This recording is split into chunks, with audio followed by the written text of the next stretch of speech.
Hi everyone.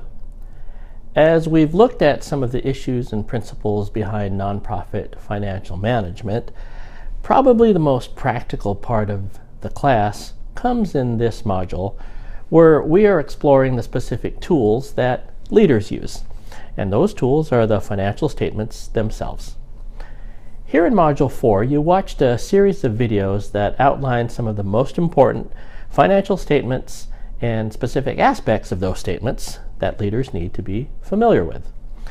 With so many different things to consider to be financially literate, the easiest way to remember them was with the simple mnemonic B-I-N-G-O, or bingo.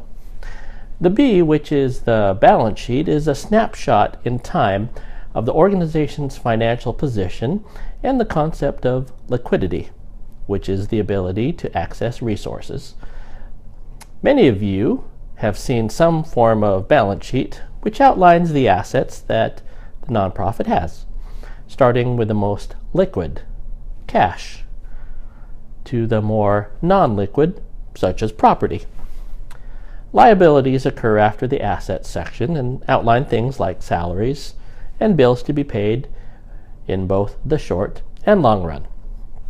The I represents the most familiar and regularly seen financial statement from leaders, and that is the income statement.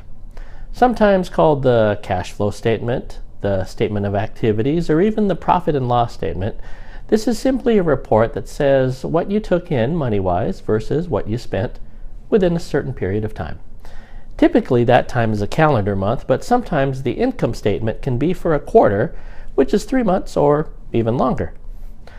Used together, the balance sheet and income statement give nonprofit leaders a wealth of information by which they can make important decisions for their organization. Now, the next three letters represented were unique to the more traditional approach to learning financial concepts, and they were the N, the G, and the O. N stood for the 990, which is the tax return that all nonprofits must file. And the significance of having this within the financial context is that the 990 should not be viewed as just an annual requirement, but can be used strategically as an external communications tool. Gifts, or G, in our acronym, are those contributions that allow the organization to fulfill its mission and categorized in separate areas of the financial statements. Gifts can be pledges or promises to an organization. They can be what are known as in-kind gifts, which are usually tangible resources like, say, a computer, a car, or even one's time. And finally, the restricted gift, which has some sort of expectation by the donor. Finally, O, or oversight, are those financial mechanisms that guard against fraud and other ethical misappropriations.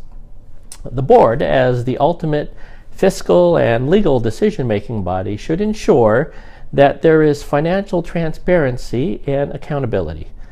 This includes things like who signs the checks, who handles the money, and who has the authority to enter into any business transactions. All these statements and processes are critical for good financial management of a nonprofit. As leaders, a key responsibility is ensuring that there are resources available for achieving the mission of the organization. Knowing the state of finances is a key element to that. And hopefully this past week has given you a few more tools to do so. Now that we have a good sense for the basic financial tools and information, we'll spend the next few modules on specific ways to ensure sustainability along particular aspects of those statements. First up is the issue of budgeting and cash flow.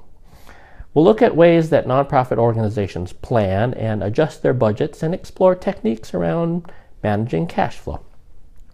I encourage you, as we explore these and other financial concepts, to explore the financial statements of nonprofits you are familiar with or that interest you. Take a look at their balance sheet and cash flows and think about things like their 990 and giving. All of it is good information, and the lens of finances hopefully has opened up a whole new world where you'll see the nonprofit sphere in a whole new light. That's all for now, so continue to post through Sunday, and I will see you all online.